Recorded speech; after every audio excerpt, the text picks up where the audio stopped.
Jaya Braja Janaranjana.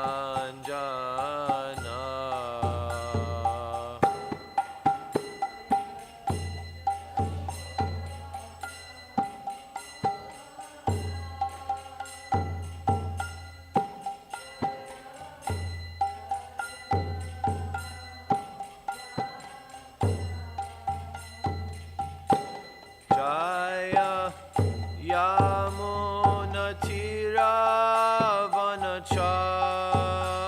Yamunatiravanachari Jaya Kunjabihari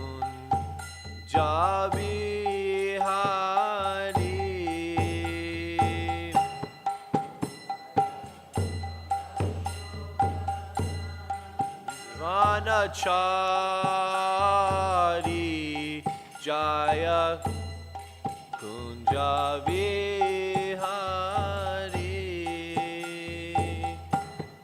Jaya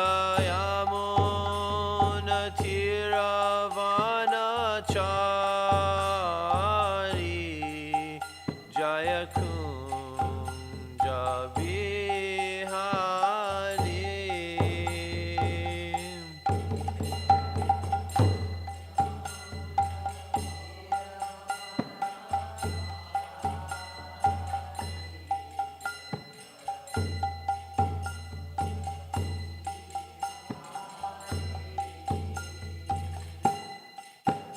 Jaya Radha Madhava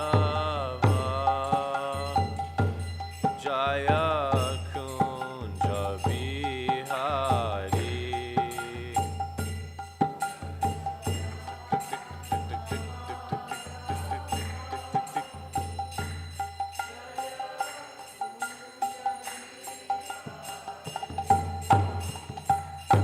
Hare Krishna Hare Krishna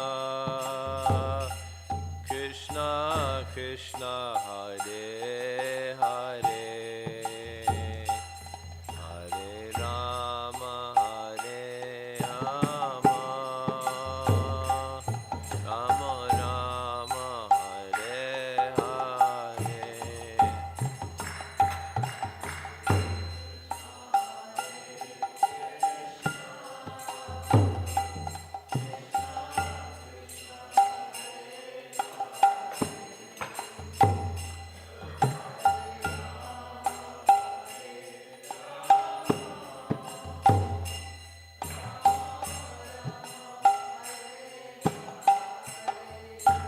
Hare Krishna Hare Krishna Krishna Krishna Hare Hare Hare Rama Hare Rama Rama Rama Hare Hare.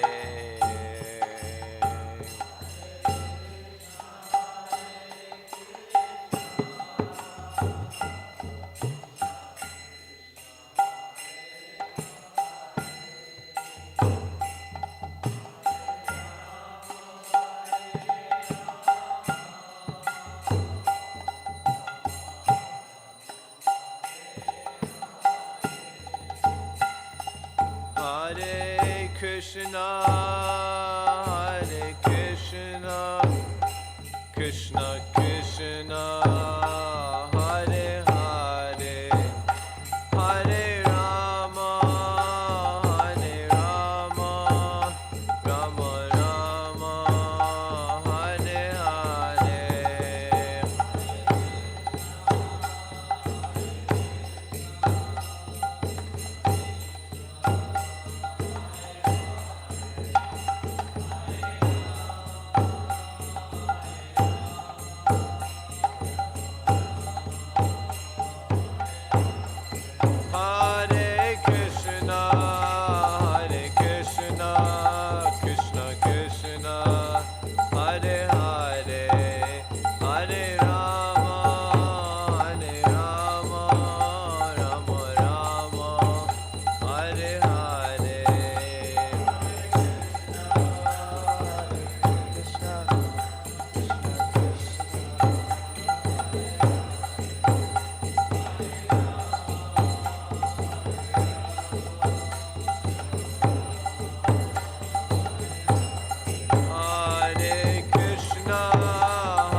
Krishna, Hare Hare, Hare Rama, Rama Rama, Hare Hare.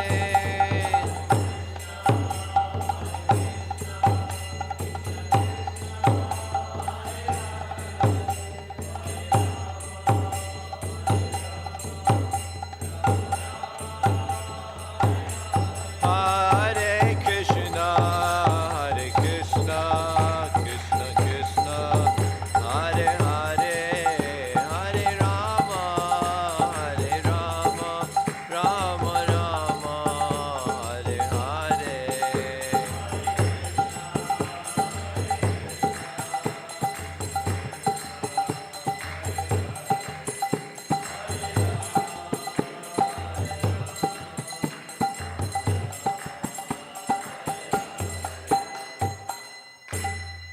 Jayam Vishnupad Paramahansa Parivrajacharya Satashatri Srimad His Divine Grace A.C. Bhaktivedanta Swami Srila Prabhupada Ki Nantakodi Vaishnavrinda Ki Gaur Premanandi Om Namo Bhagavate Vasudevaya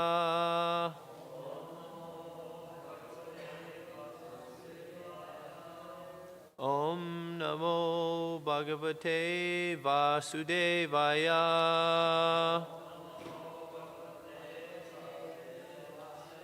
Om Namo Bhagavate Vasudevaya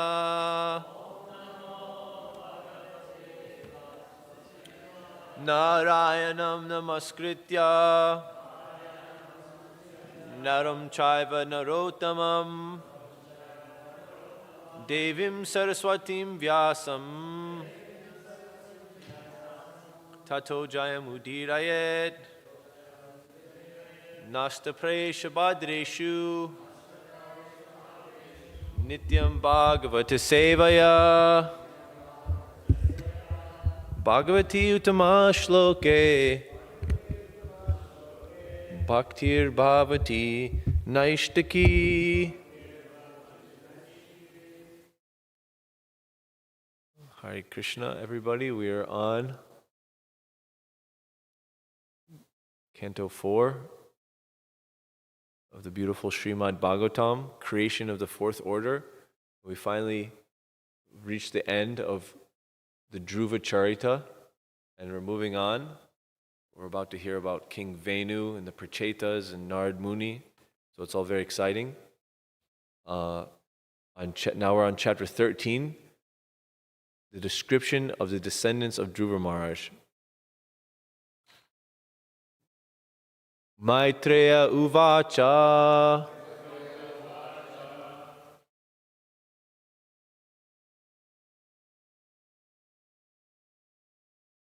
Ango Swamedam Rajarshir Ajahara Mahakratum Na Jagmur Devatas Tasmin Ahuta Brahmavadibihi Maitreya Uvacha Agno Swamedam Rajarshir Ajahara Mahakratum Naj Jagmur Devatas Tasmin Ahata Brahmavadibihi Maitreya Uvacha Ango Swamedam Rajarshir Ajahara Mahakratum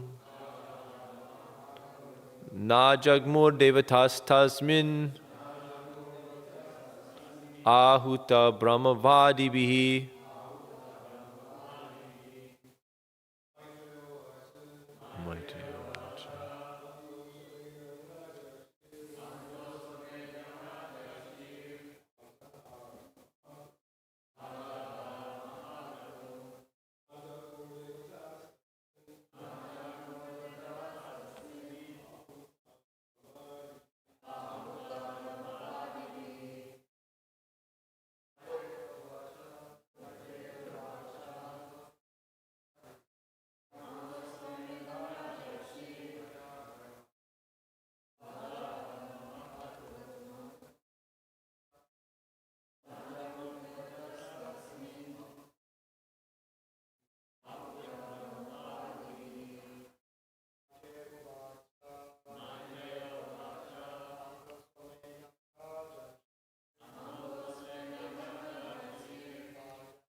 Maitreya uvacha.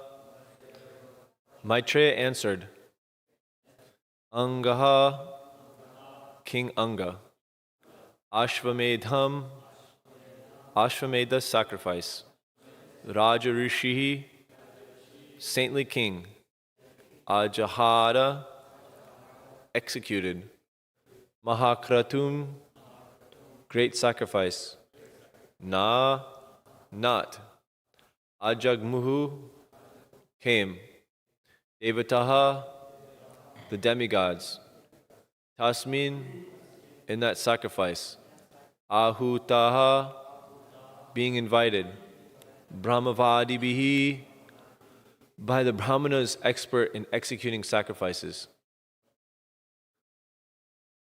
Translation and purport by His Divine Grace A.C. Bhaktivedanta Swami Srila Prabhupada. Srila Prabhupada ki. Shri Maitreya replied, My dear Vidura, once the great King Anga arranged to perform the great sacrifice known as Ashvamedha, all the expert Brahmanas present knew how to invite the demigods, but in spite of their efforts, no demigods participated or appeared in that sacrifice. Please repeat. Sri Maitreya replied, My dear Vidura, once the great King Anga arranged to perform the great sacrifice known as Ashvamedha, all the expert Brahmanas present knew how to invite the demigods. But in spite of their efforts, no demigods appeared, no demigods participated or appeared in that sacrifice. Vedic sacrifice is not an ordinary performance. The demigods used to participate in such sacrifices, and the animals sacrificed in such performances were reincarnated with new life. In this age of Kali, there are no powerful Brahmanas who can invite the demigods or give renewed life to animals. Formerly, the Brahmanas, well conversant in Vedic mantra, could show the potency of the mantra. But in this age, because there are no such Brahmanas, all such sacrifices are forbidden. The sacrifice in which horse were offered was called Ashvamedha. Sometimes cows were sacrificed. Gavalamba. Not for eating purposes, but to give them new life in order to show the potency of the mantra. In this age, therefore, the only practical yajna is Sankirtan yajna, or chanting of the Hare Krishna mantra 24 hours a day. Om Ajnana Timirandasya Gananjana Shalakaya Chakshurun Militam Yena Tasmai Shri Gurave Namaha Shri Chaitanya Manobishtam Stapitam Yena Bhutale Swayam Rupa Kadamayam Dadati Swapadantikam Vandeham Shri Guru Shri Yuta Padakamalam Shri Gurun Vaishnavamscha Shri Rupam Sagrajatam Sahagana Raganatan Vitam Tam Sajivam Sadvaitam Savadutam Parijana Saitam Krishna Chaitanya Devam Shri Radha Krishna Padan Sagana Lalita Shri Vishakan Vichamscha E Krishna Karuna Sindhu Dina Bandhu Jagatpate Gopisha Gopika Kanta Radha Kanta Namostute Tapta Kanchana Gaurangi Radhe Vrindavaneshwari Rishabhano Sute Devi Pranamami Hari Priye Shri Krishna Chaitanya Prabhu Nityananda Shri Advaita Gadadhar Shivasadi Gaur Bhaktavrinda Hare Krishna Krishna Krishna Hare Hare Hare Rama Rama Rama Hare Hare Vanchakalpa Tarubhischa Kripa Sindhubhyeva Patitam Pavanebhyo Vaishnavebhyo Namo Namah Mukam Karoti Vachalam Pangum Langayate Girim Yakripatamahan Vande Shri Gurum Dinataranam Paramananda Madhavam Shri Chaitanya Ishram Hari Om Tat Sat.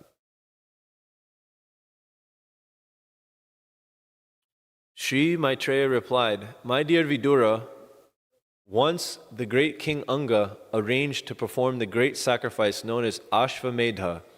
All the expert Brahmanas present knew how to invite the demigods, but in spite of their efforts, no demigods participated or appeared in that sacrifice. So before I speak, I'd like to ask for all the prayers of the assembled Vaishnavas, especially the senior devotees like Archita Prabhu, Ramray Prabhu, Urugai Prabhu, Chatumai Mataji. But everyone's prayers are potent, that I may say something beneficial for all of us that's in line with all of our previous acharyas. And I'd also like to thank you all for attending, because when I get the opportunity to give class, it's the best opportunity also for me to study. And so we'll talk about that a little bit today. I was feeling kind of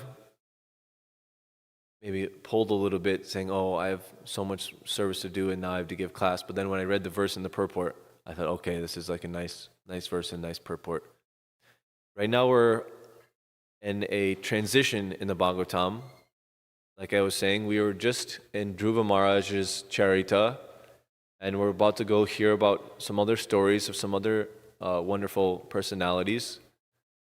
And generally, how it works in the Bhagavatam is Shukadev, or in this case, the story within the story, Maitreya, is just talking about different descendants and mentioning things in passing.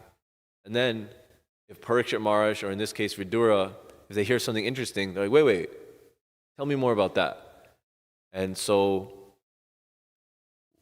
we're getting a bunch of names, and it's said that every single verse of Bhagavatam is full of Krishna Prema, and so actually very exalted souls could study even just list of the names of the different descendants, and by that they could connect it to Krishna. I'm not so exalted, but we've made it through a list of names until we get to Angira, the Anga and his wife Sunita, and they gave birth to a son named Vena, who was a very terrible person. And then Vena was so bad that his father left home and made him a king. And when he was a king, everything was terrible.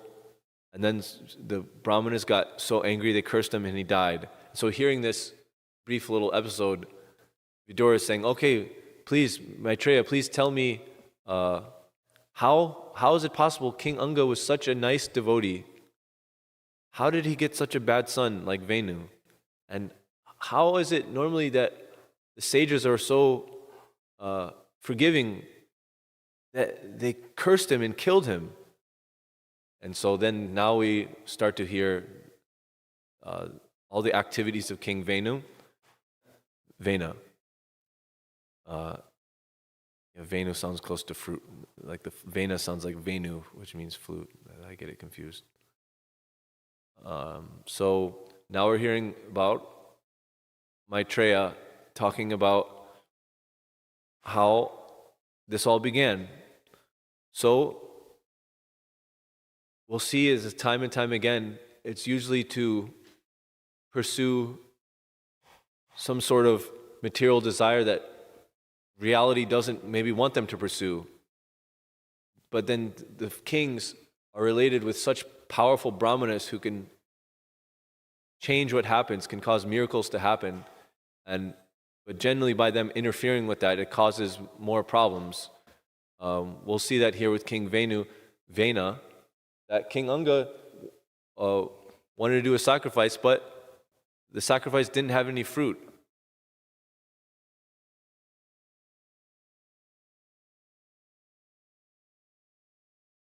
And so later we'll hear about how he actually had to do another sacrifice to actually get a son. And we'll hear it. I don't want to spoil all the fun. Today it's specifically talking about sacrifices and their potency and specifically the sacrifice for this age, which is Sankirtan Yagya. So all the sacrificial knowledge comes from the Vedas. I mean, even Veda just means knowledge. So it's eternal knowledge that's revealed by Krishna to Lord Brahma and revealed to all the different brahmanas who are studying it.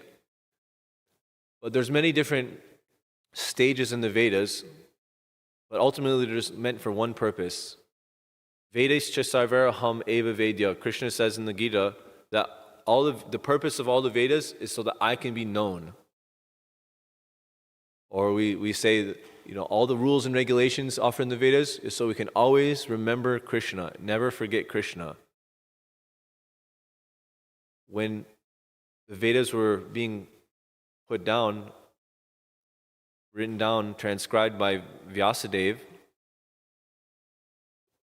he was thinking how to benefit all the different kinds of so many unlimited levels of consciousness of all the people in the universe, and how they can be put on a progressive path.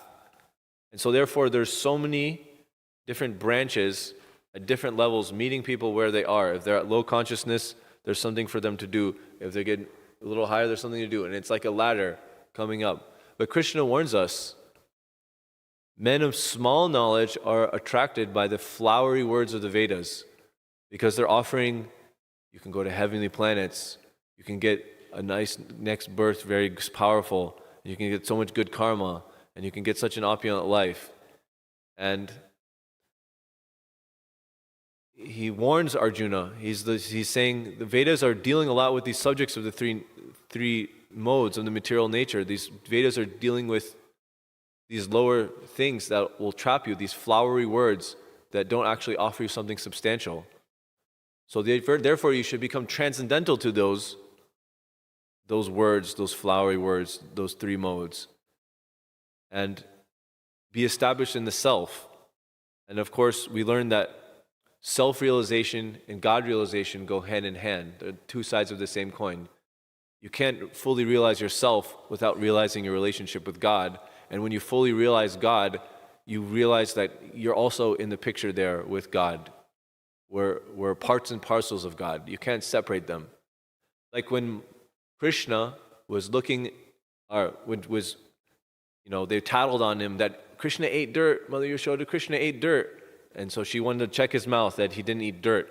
So, okay, he opens his mouth, and then she sees everything within Krishna. And then she even sees herself.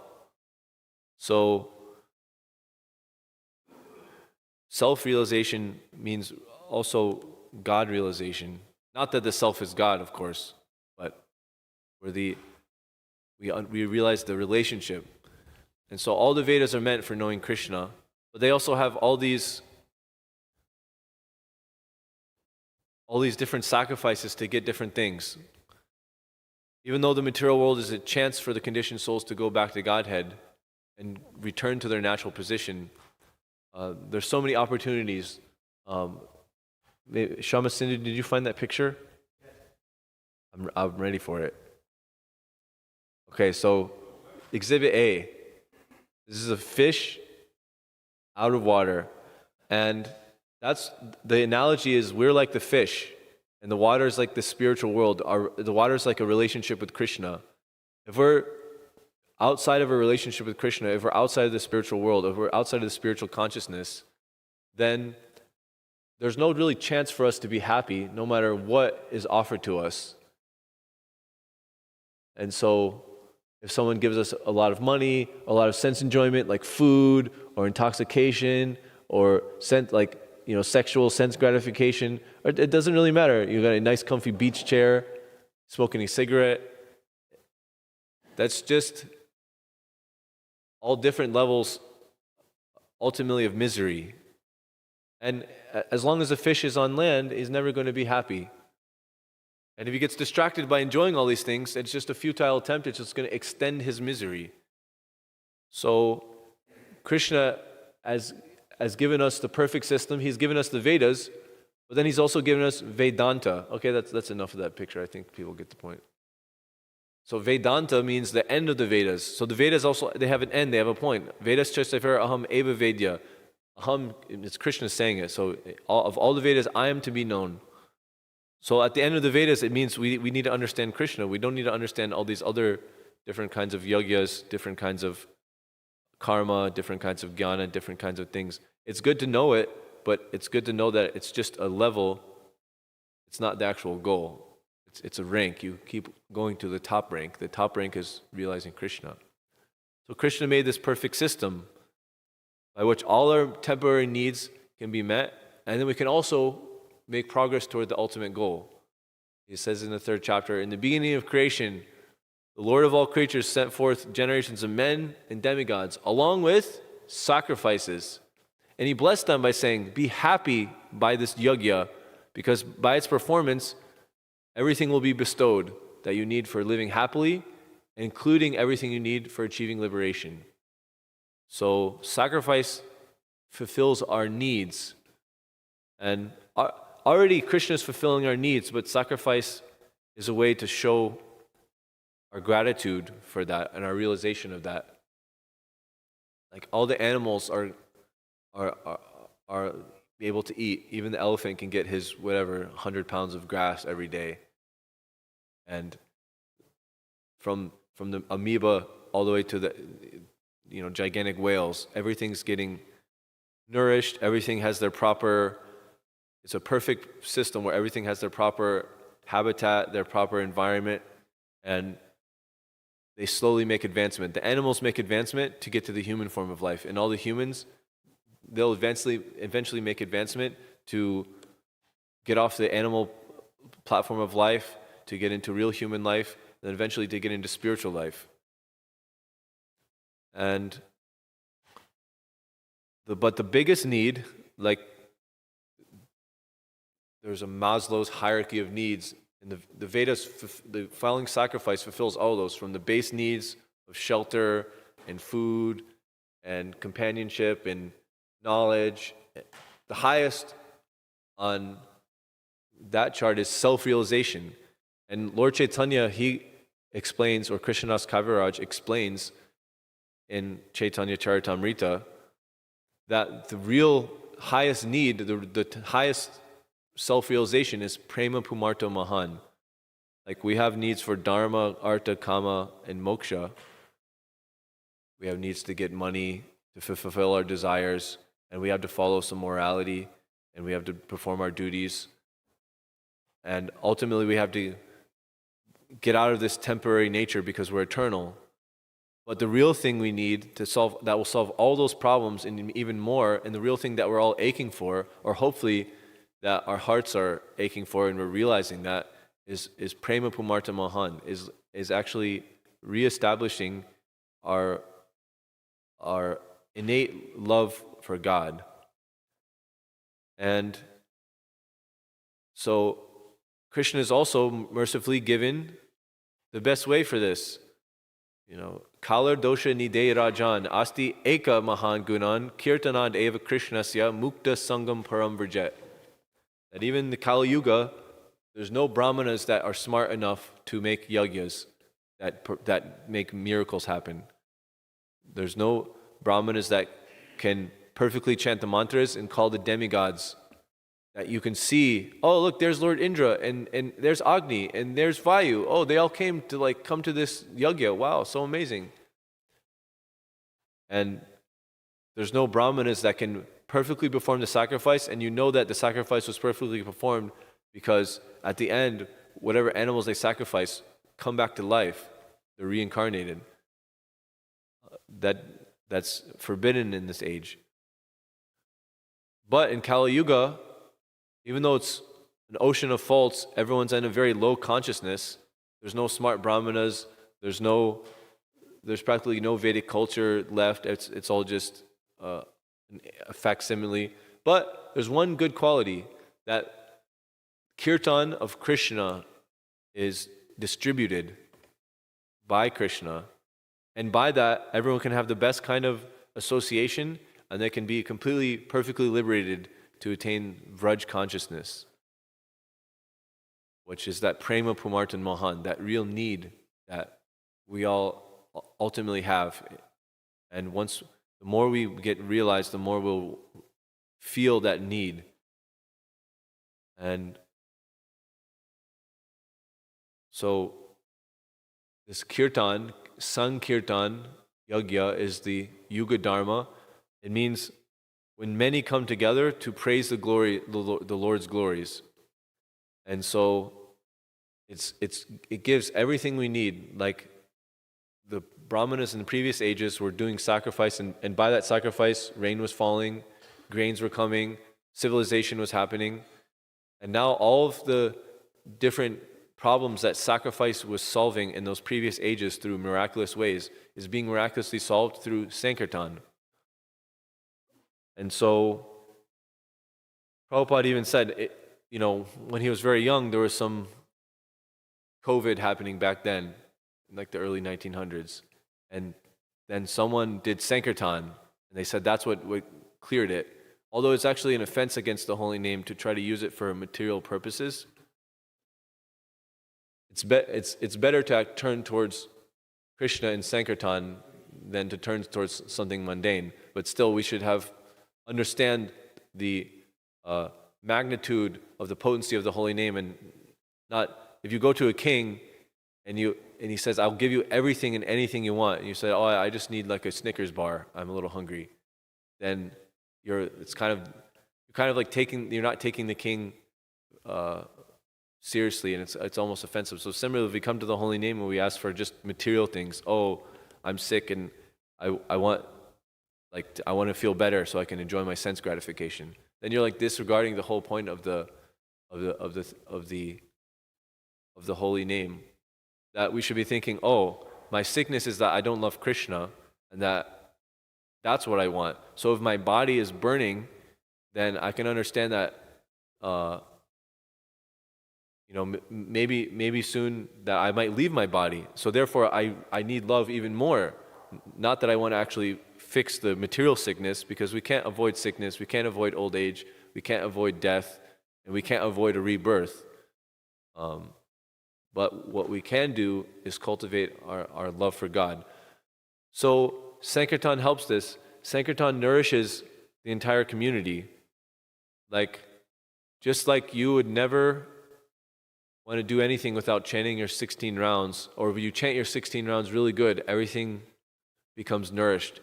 I'm sure everyone has this experience, or if you don't, try to chant a really attentive 16 rounds and then pay attention to what your day is like.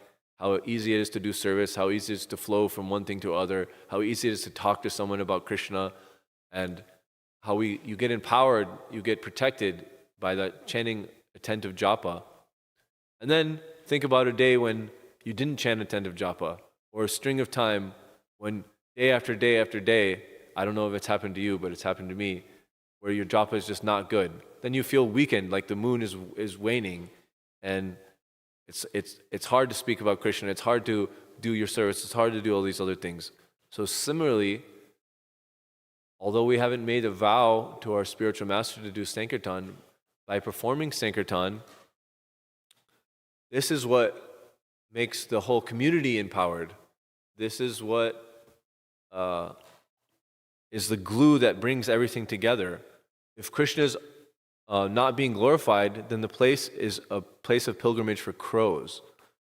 Like if the temple is a place full of Sankirtan, full of glorification of Krishna, then everything becomes spiritualized by that. Brahmarpanam, Brahma Havir, Brahmagno, Brahmana Hutam, Brahmaiva Tena Gantavyam, Brahma Karma Samadhina. Brahma Karma Samadhina. So in the previous ages, they were doing sacrifice, and by doing that sacrifice, it kind of spiritualized the atmosphere, and everything could go on. But with doing Sankirtan, the collective glorification of Krishna, that spiritualizes the whole community. And therefore, if someone's sweeping, and that temple room or that room in the temple is more clean, that people they don't notice the dirt. If it's very dirty, then the person is actually performing Sankirtan by keeping that place clean, because then it makes it easier to remember Krishna. And someone walks in, they don't think about the dirt, they can think about Krishna. or if someone's making prasadam, and everyone's going out and glorifying Krishna, and then they come back and they're nourished. The army runs on its belly. Or, also importantly, is that the guests come and they get delicious prasadam, and so the prasadam helps change their consciousness, because the cook was always, they're absorbed in Sankirtan, so that consciousness gets infused into the food, and whatever guests take that, and they also get absorbed in Krishna, and they become attracted, and they want to come again. Or the pujari, they may not be going out and distributing books, they may not be going out and chanting and preaching to people, but if the deities are so beautifully dressed like they are today, then everyone that comes and takes darshan, automatically they're thinking of Krishna, they're remembering Krishna. So the pujari didn't have to say anything, but it's still, they did Sankirtan. And it's like this, every single service, from the person sweeping the floor, or even the cockroach eating the trash, all the way up to the president or the GBC or the acharyas, they're all spiritualized by the Sankirtan. And so this is the dharma of the age. Bhaktisiddhanta Saraswati Thakur often made very direct statements, and one of them that I really like, he's saying there's no other dharma in this age except kirtan, and to the extent that one disbelieves in bhakti denoted by kirtan, or in other words, those who think that all wants cannot be fulfilled by kirtan, to that extent, the person is an atheist. And so the degree that one gives help to propagating bhakti denoted by kirtan, that's the sole measure of their belief in God. And on the other hand, a person is an atheist to the extent that they obstruct kirtan. And so that's very clear and very helpful for us, that we can think in all our activities, how can we infuse our activities with kirtan and try to remove all obstructions to the kirtan. You know, if you're in the temple and you see something out of place and you don't do anything about it, then you're actually obstructing the kirtan. Radha Govinda and Lord Chaitanya and Lord Nityananda and Srila Prabhupada, they're the ones actually trying to do kirtan. So this whole temple is kind of, in a way, their kirtan. Prabhupada said we make these gigantic buildings in these big Ugra Karma cities, not for our sake, because for someone who's becoming a sadhu, they don't want to live in a city. For someone who's becoming a sadhu and getting affected by the holy name and their consciousness is being uplifted, they want to live in the forest. They want to live in just a hut and focus on God. But the whole purpose of making this big temple is that, just like Prahlad Maharaj said, I myself, I can just get absorbed in your holy name and I have no problems. But I feel so bad for all those poor people that are suffering so much.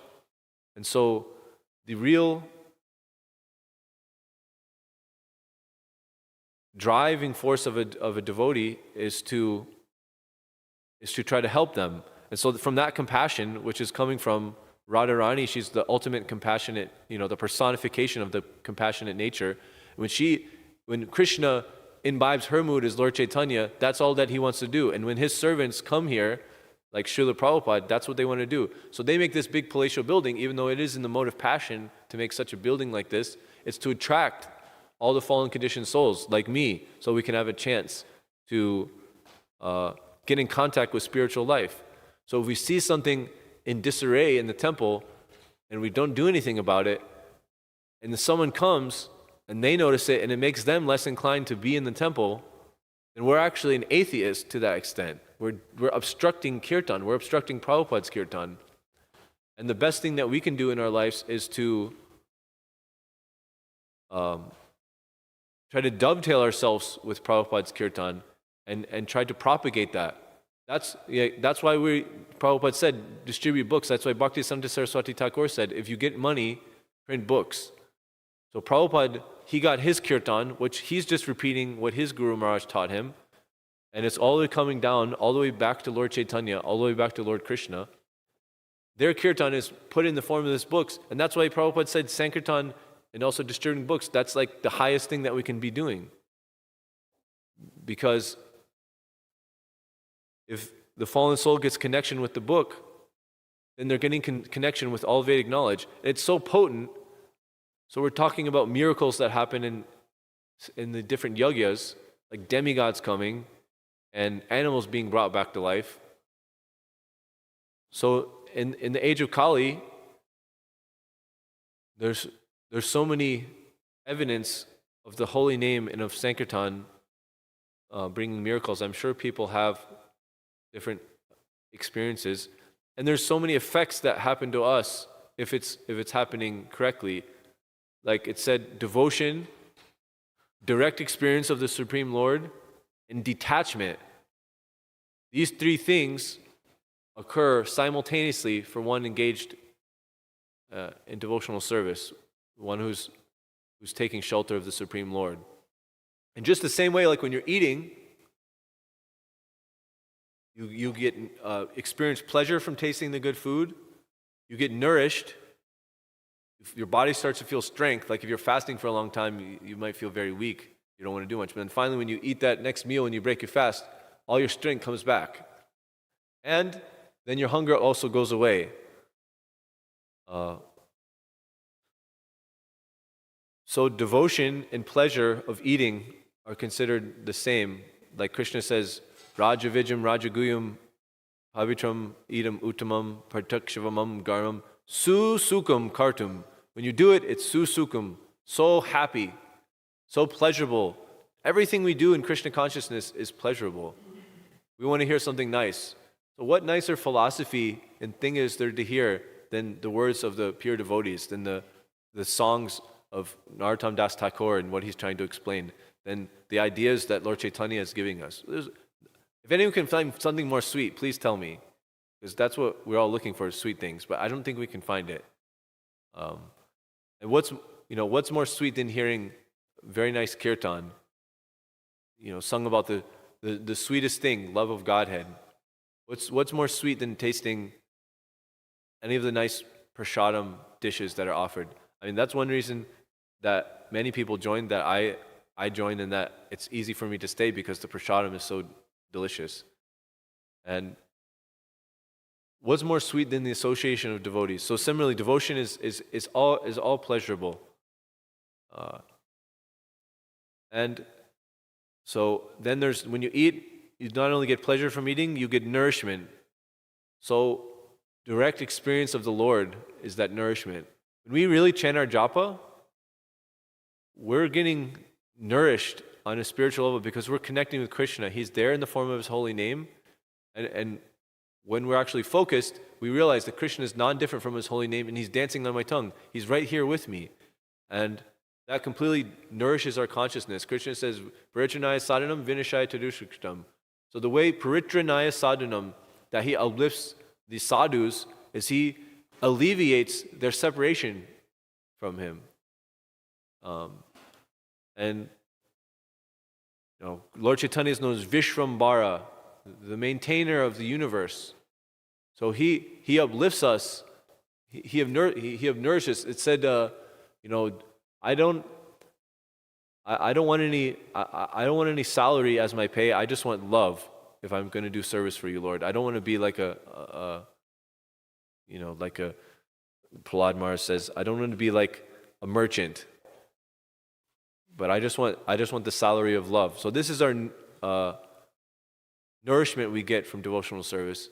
So we eat food, we get pleasure, we get nourishment, we get our strength back, and our hunger goes away. So we have hunger, and this is compared to detachment. Devotion, direct experience of the Lord, and detachment all come from devotional service. And this detachment is like our need, or we think we need so many different things, so many different experiences. We're hankering after so many temporary things.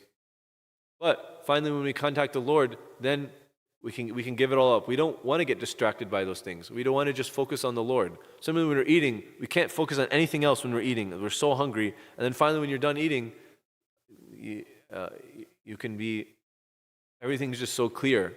You're not hungry anymore. You can finally do something else. And so therefore, Krishna Varnam Twisha Krishnam Sango Pangashta Parshanam Yagnai Sankirtana Prayer Yajanti Hi Sumede Saha. Those who are actually intelligent, Sumede Saha, that have good brain substance. Prabhupada said we should drink cow's milk because it'll help develop our brain substance. Why do we want good brain substance? So that we can understand how to make everything Yagnai Sankirtana Prayer, make everything Sankirtan Yagya. And Prabhupada says at the end of the purport, this Sankirtan Yagya is the only practical yagya, chanting of Hare Krishna mantra 24 hours a day. So actually everyone in the Krishna conscious movement is chanting 24 hours a day. And if we're not chanting 24 hours a day, then we're still trying to join the Krishna consciousness movement. And what that means, Prabhupada says you should chant 16 rounds on the beads and unlimited rounds off the beads. And Bhaktisiddhanta Saraswati Thakur also had a similar idea, because there's some quotes in our literature talking about how Lord Chaitanya says he'll only accept service from a lakpati, which means someone who's chanting 100,000 names, which means about 60 rounds, 64 rounds. And so many of Bhaktisiddhanta Saraswati Thakur's disciples actually did chant 64 rounds. And there was some complaint when some didn't, and they complained to Bhaktisiddhanta Saraswati Thakur, they're only chanting 16 rounds. He's like, oh, well, you see that they're not chanting 64 rounds, but I see that they're actually chanting 64 rounds. Because actually, it says when you're perfected the chanting of a mantra, the mantra continuously goes through your mind. And so even when you're not chanting, the mantra is continuously going. And if we're really performing devotional service seriously, especially when we're performing Sankirtan,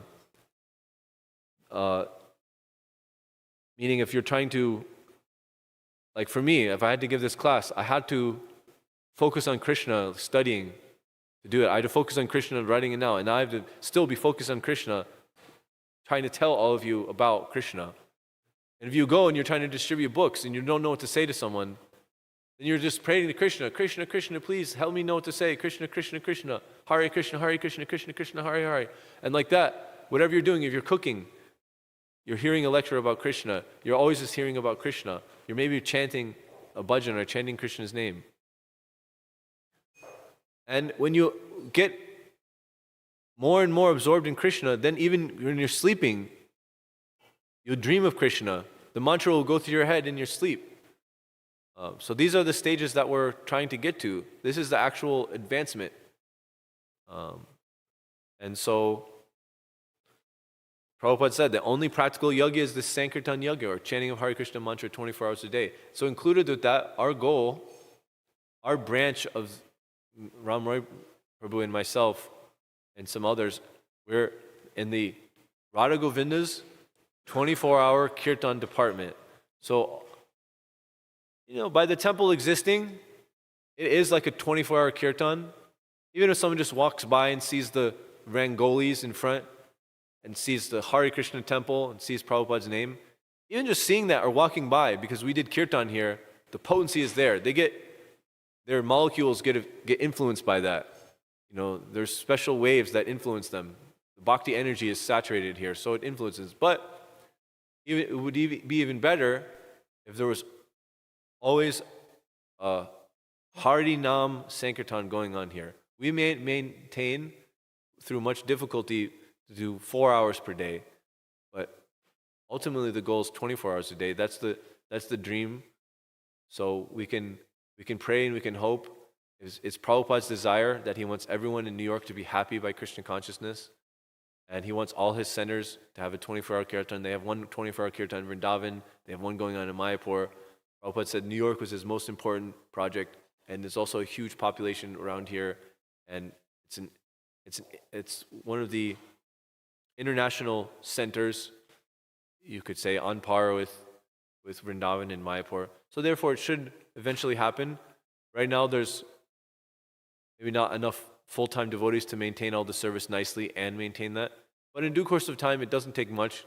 Just a few devotees that are dedicated to help serve Radha Govinda, and a few kirtaniyas, and then maybe a cook, and so we can pray and we can hope.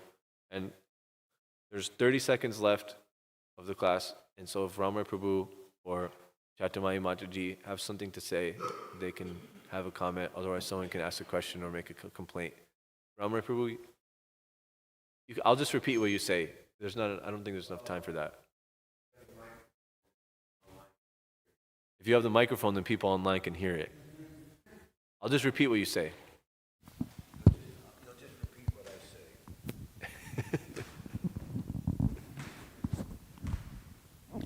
say. The Brahmins, by their mantra chanting, make miracles happen. We'll see tomorrow's verse is about if there's improper pronunciation, that something terrible would happen, or something not desirable. Was it the Britasura? They wanted to create he who was the enemy of Indra. In other words, someone who could conquer Indra, but it came out, no, this is the Maruts, that they, Indra who is the enemy, so that Indra became the more favorite, no, it's Vitasura. Anyway, so with the chanting of the Hare Krishna Maha Mantra, even if there's improper pronunciation, then still the effect will be there. So we're not trying to create demons or, do something to take revenge on others. So I was just hearing the memory of Revanti Nandan, who was the cousin of Vishnu Jan Maharaj. He was talking about the Lord Chaitanya Festival held in Orpanim 1970 in Berkeley, California, which was a watershed event at the time because there were just so many protests against Vietnam and political upheaval and, conflict with the police and radical politics, etc. But this festival was just so wonderful and peaceful that even the police department of Berkeley issued a statement that this is such a wonderful festival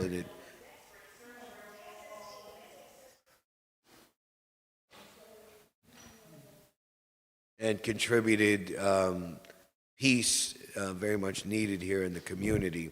So Revanti Nanda was saying that this was the heyday of the Sankirtan movement in the beginning of ISKCON, which was in full swing.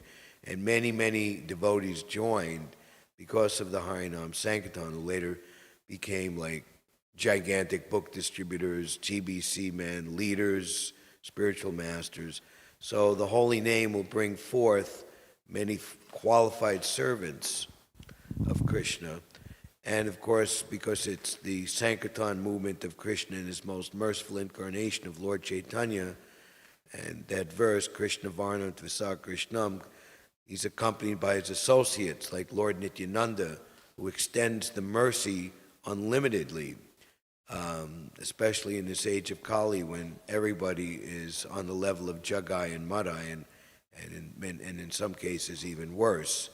So it's just an incredible contrast between the age of Kali and achieving the highest perfection. That's why the sages wish all good luck to this age of Kali, because the one good quality is that you can go all the way home to Goloka Vrindavan by accepting the Sankirtan movement and chanting Hare Krishna. So Lochan Das Thakur says, don't think that this chanting and dancing won't lead to the desired success. It will. One must have firm conviction and faith.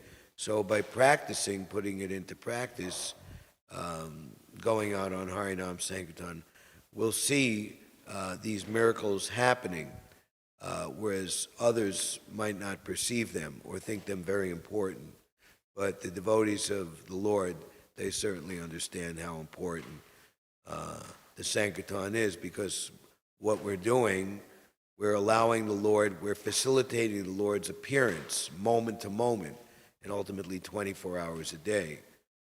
That Radha Govinda, the deities, we can't be with them 24 hours a day. They take rest, they have their dressing times, etc.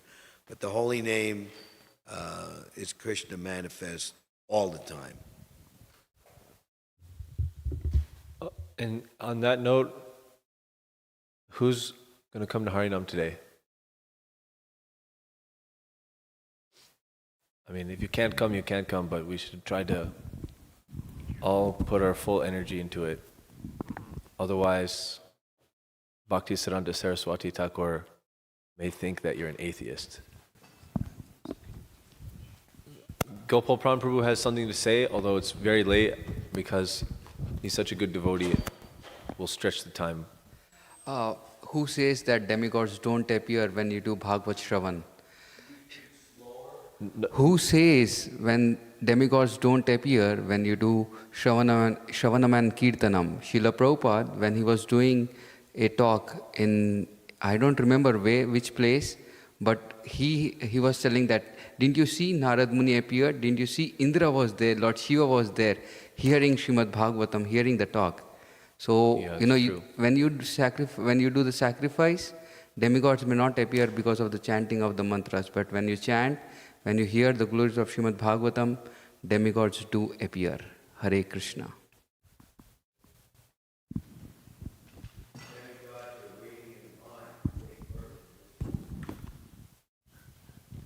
Yeah, if we don't do sacrifice, then the demigods will not have much reason to come. And even if we can't perceive them, the more spiritually in tune, like Srila Prabhupada, he was saying, oh, okay, leave 2 asanas there, one for Narad Muni and one for Lord Brahma. Right, Ramar Prabhu? Something like that? Lord Shiva. Lord Shiva and Lord Brahma? In the Buri Place Temple, which devotees are probably going to buy. They got a contract for that. That was, I believe, also in London, a poorly attended program in a large hall and very few people, and the devotees were discouraged and they were apologizing to Srila Prabhupada, and Prabhupada was not at all discouraged. He said it was a successful program, that Narada Muni was here. Actually, he said Conway Hall, which was a successful program, Prabhupada was dancing and it was very ecstatic, and he said that Narada Muni had come to participate in the Sankirtan. Okay, so we're all should be spiritually hungry, and we're all spiritually sick. At least we should try to admit that we're spiritually sick. We wouldn't be born in Kali Yuga, most likely, if we weren't spiritually sick. And when you're sick, you have a bad digestion. You can't digest much. So we need to take the medicine.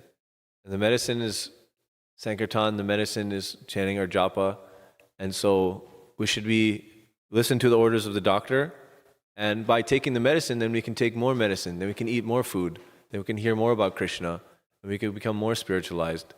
And so the purpose of our life is to just keep increasing our hunger for hearing about Krishna.